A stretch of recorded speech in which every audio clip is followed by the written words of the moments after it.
Hello, welcome back to EduShield. I'm Harshita Jay, a psychology student from IPCW. सूत्रों के अनुसार पता चला है कि CUET का फर्स्ट डे काफी अच्छा गया। बच्चों ने बताया कि paper easy to moderate level का था। इंग्लिश में attempt of 35 to 40 correct questions आपको आपके ड्रीम कॉलेज की तरफ लेके जाएगा। उसी तरह गैट में attempt of 30 to 40 correct questions आपको आपके ड्रीम कॉलेज की तरफ लेके जाएगा। स्टूडेंट्स ने बताया कि गैट का पेपर मॉडरेट लेवल का था। जिन बच्चों का क्वांट्स अच्छा नहीं है, क्वांट्स का सेक्शन अच्छा नहीं है, उनको पेपर थोड़ा डिफिकल्ट लगा क्योंकि क्वांट्स के सेक्शन से ऑलमोस्ट 20 क्वेश्चंस पूछे गए थे। एलआर से भी 15 क्वेश्चन पूछे गए थे और बच्चे बता रहे थे कि टाइम टेकिंग क्वेश्चंस आया था। एंड जीके का लेवल भी काफी मॉडरेट था और 15 क्वेश्चंस पूछे गए थे। एंड बच्चों ने बताया कि करंट अफेयर्स से तो कोई क्वेश्चन ही नहीं पूछे गए।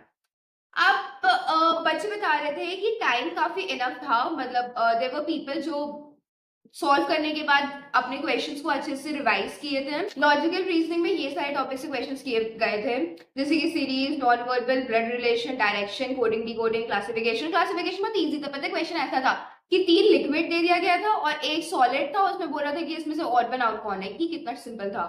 देन हमारा था कोडिंग, डिकोडिंग, क्लॉक का काफी स्लो फास्ट से रिलेटेड कुछ क्वेश्चन था। रैंकिंग भी बहुत इजी था, जैसे उसने फर्स्ट का रैंक बता दिया था एंड देन वो पूछा था कि लास्ट वाले सीट पे जो बैठा है उसका रैंक क्या होगा। तो दिस इज तो वेरी इजी। देन हमारा क्वांट से क्वेश्चन था board, profit and loss, height and distance, cone, mensuration. Trigonometry का एक भी क्वेश्चन नहीं आया था। एंड जीके काफी मॉडरेट लेवल का था। जीके से कुछ इस टाइप का क्वेश्चन पूछा था कि कोविड में हमारा जो कोरोना वैक्सीन था उस वैक्सीन का नाम क्या था। फिर कॉन्स्टिट्यूशन के पार्ट 9 में किसका नाम है।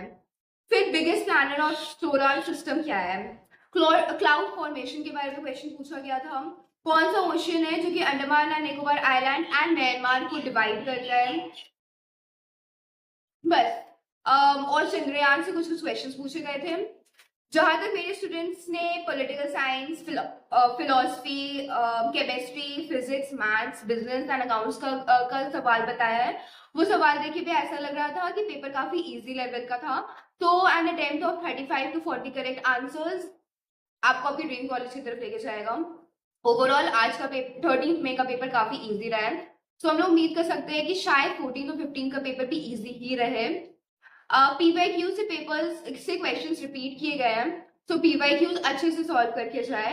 And all the very best for your exam. Bye bye.